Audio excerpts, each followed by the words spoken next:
ஆதவ் அர்ஜுனா திமுக மிரட்டலால் ரஜினி அரசியலிலிருந்து பின்வாங்கியதாக கூறியது சர்ச்சையை ஏற்படுத்தியுள்ளது.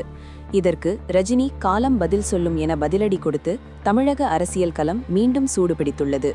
தமிழக அரசியலில் சூப்பர் ஸ்டார் ரஜினிகாந்தின் அரசியல் வருகை என்பது தசாப்த கால விவாதமாக இருந்து ஒரு கட்டத்தில் அவரே அதற்கு முற்றுப்புள்ளி வைத்தார். ஆனால் இப்போது தமிழக வெற்றி கழகத்தின் தவக முக்கிய நிர்வாகியான ஆதவ் அர்ஜுனா ஆற்றிய ஒரு உரை அணைந்து போன நெருப்பை மீண்டும் ஊதிவிட்டுள்ளது. கடந்த மார்ச் 12ஆம் தேதி தவக நடத்திய கண்டன ஆர்ப்பாட்டத்தில் பேசிய ஆதவ் அர்ஜுனா, ரஜினிகாந்த் அரசியலுக்கு வந்து சிஸ்டத்தை மாற்ற விரும்பினார்.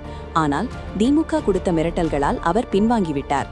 அந்த மிரட்டல்களை சமாளிக்கும் மனவலிமை விஜய்க்கு மட்டுமே உள்ளது என்று பேசினார். ரஜினியை புகழ்வது போல தொடங்கி மறைமுகமாக அவரை மனவலிமை அற்றவர் என்றும் திமுகவின் மிரட்டலுக்கு பயந்தவர் என்றும் ஆதவ் அர்ஜுனா சித்தரித்தது ரஜினி ரசிகர்கள் மற்றும் அரசியல் வட்டாரத்தில் கடும் கொந்தளிப்பை ஏற்படுத்தியது. ரஜினி அமைதியாக ஒதுங்கியிருந்த நிலையில் வீணாக அவரை வம்புக்கு இழுத்து ஒரு பெரிய அரசியல் விவாதத்தை ஆதவ் அர்ஜுனா தொடங்கி வைத்துள்ளார். ஆதவ் அர்ஜுனா பேசி சில நாட்களுக்கு பிறகுதான் எடப்பாடி பழனிசாமி அதிமுக, அண்ணாமலை, நயினார் நாகேந்திரன் பாஜக, அன்புமணி ராமதாஸ் பாமக போன்ற தலைவர்கள் கண்டன அறிக்கைகளை வெளியிட்டனர். இந்த தாமதத்திற்கு பின்னால் சில முக்கிய அரசியல் காரணங்கள் இருப்பதாக கூறப்படுகிறது. தவக ஒரு வளர்ந்து வரும் கட்சி. அதன் முக்கிய நிர்வாகி ஒருவர் பேசியதற்கு அந்த கட்சியின் தலைவர் விஜய் என்ன எதிர்வினை ஆற்றுகிறார் என்பதை பார்க்க மற்ற தலைவர்கள் முதலில் காத்திருந்தனர். ஆனால் விஜயிடமிருந்து மௌனம் மட்டுமே பதிலாக வந்ததால் தலைவர்கள் களமிறங்கினர்.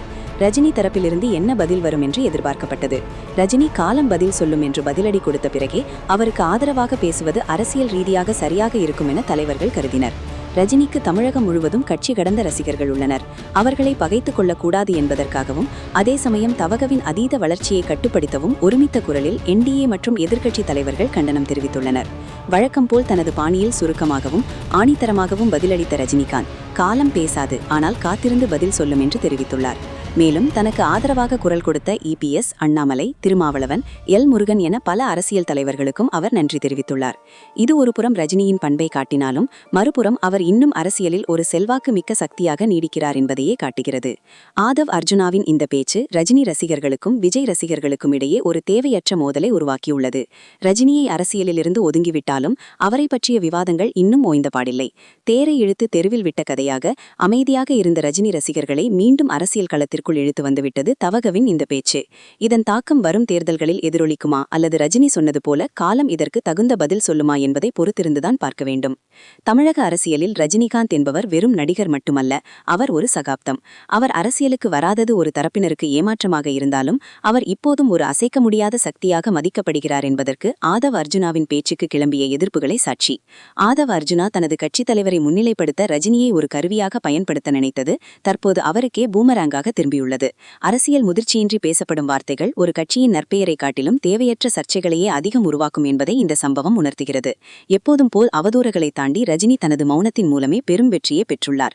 தலைவர்கள் தாமதமாக கண்டித்தாலும் ரஜினியின் மீதான மரியாதை கட்சி எல்லைகளை தாண்டியது என்பது மீண்டும் ஒருமுறை நிரூபணமாகியுள்ளது.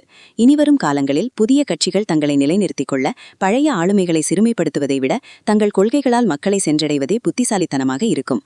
ஆனால் அந்த விமர்சனத்தில் இருக்கும் உண்மையையும் விளங்கிக் கொள்ள வேண்டும் ரஜினி ரசிகர்கள்.